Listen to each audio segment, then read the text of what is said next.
सियावर रामचंद्र की जय। सुंदरकांड का अगला भाग शुरू कर रहे हैं। प्रेम से बोलिए सियावर रामचंद्र की जय। राम काजु सब करिहूँ तुम बल बुद्धि निधान। आशीष दे गई सो हरसि चले हनुमान। हिंदी भी इसका जान लेते हैं। तुम श्री रामचंद्र जी का सब कार्य करोगे क्योंकि तुम बल बुद्धि के भंडार हो। यह आशीर्वाद देकर वह चली गई। तब हनुमान जी हर्षित होकर के प्रसन्नचित होकर के चले। आगे, निशिचरी एक सिंधु महू रहहीं। करि माया नभु के खग गहहीं। जीव जंतु जे गगन उड़ाहिं। जल बिलो की तिनकै परी छाहीं। समुद्र में एक राक्षसी रहती थी। वह माया करके आकाश में उड़ते हुए पक्षियों को पकड़ लेती थी। आकाश में जो जीव जंतु उड़ा करते थे वह जल में उनकी परछाई देख करके अपना शिकार बना लेती थी। आगे देखते हैं।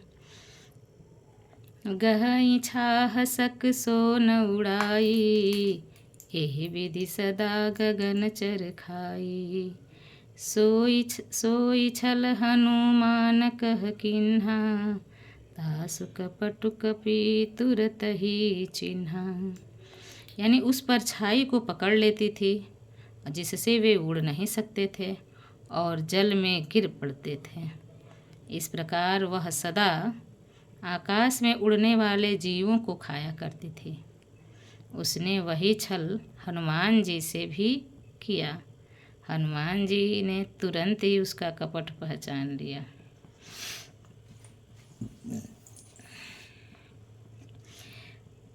ताहि मारि मारुत सुत वीरा। बारिधि पार गयउ मति धीरा। तहाँ जाई देखी बन शोभा। गुंजत चंचरीक मधुलोभा। प्रभु जी तो पहचान ही गए हनुमान जी। बुद्धि के भंडार है उनके पास। तो पवन पुत्र धीर बुद्धि वीर श्री हनुमान जी उसको मार कर समुद्र के पार गए। वहाँ जाकर उन्होंने वन की शोभा देखी। मधु पुष्प रस के लोभ से भंवरे गुंजार कर रहे थे।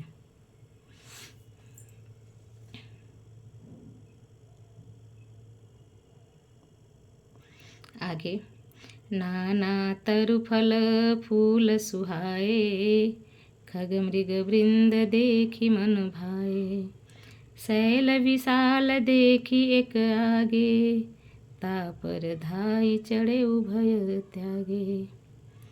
अनेकों प्रकार के वृक्ष फल फूल से शोभित पक्षी और पशुओं के समूह को देखकर तो वे मन में बहुत ही प्रसन्न हुए। सामने एक विशाल पर्वत देखकर हनुमान जी भय त्याग कर उस पर दौड़कर जा चढ़े।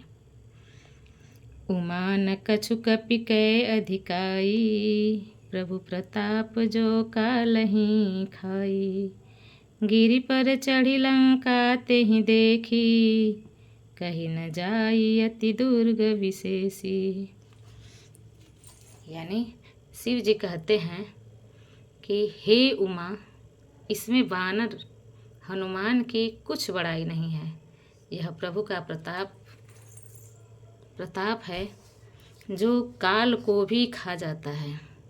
पर्वत पर चढ़कर उन्होंने लंका देखी।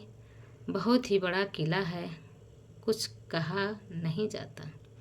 अति उतंग जल निधि चहु पासा। कनक कोट कर परम प्रकाशा। वह अत्यंत ऊंचा है। उसके चारों ओर समुद्र है। सोने के परकोटे चहार दीवारी का परम प्रकाश हो रहा है। अब ये छंद है, पढ़ते हैं। कनककोट विचित्रमणिकृत्य सुन्दरायतना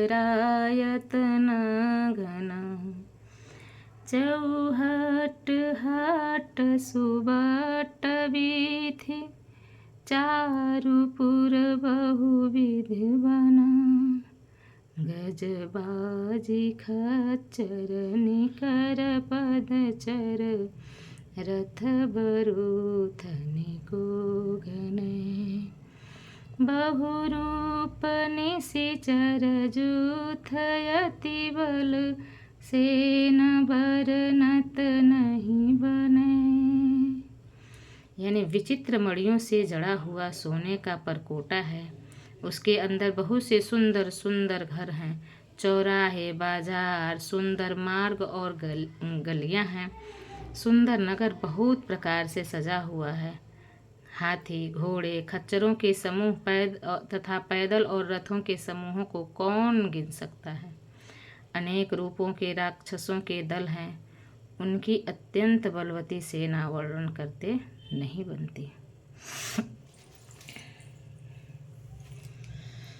बन बाग उपवन बाटिका सरकूप वापी सोहहीं नर नाग सुर गंधर्व कन्या रूप मुनि मन मोहहीं कहु माल देह विशाल शैल समान अति बल गर्जहीं नाना अखारिन भीरहीं बहु विधि एक एकन तरजहीं।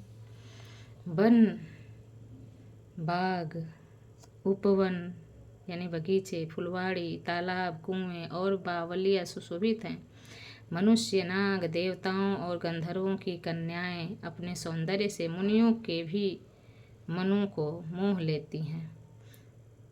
कहीं पर्वत के समान विशाल शरीर वाले बड़े ही बलवान मल्ल यानी पहलवान गरज रहे हैं। वे अनेकों अखाड़ों में बहुत प्रकार से भिड़ते और एक दूसरे को ललकारते हैं।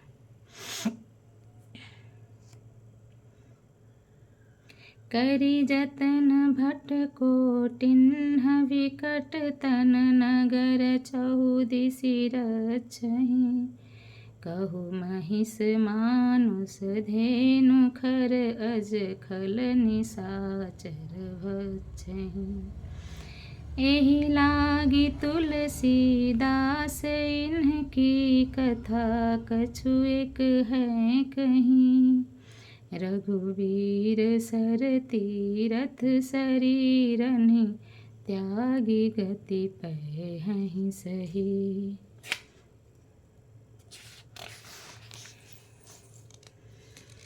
इसका अर्थ जानते हैं। भयंकर शरीर वाले करोड़ों योद्धा यत्न करके बड़ी सावधानी से नगर की चारों दिशाओं में सब ओर से रखवाली करते हैं। कहीं दुष्ट राक्षस भैंसों मनुष्यों गायों गधों और बकरों को खा रहे हैं।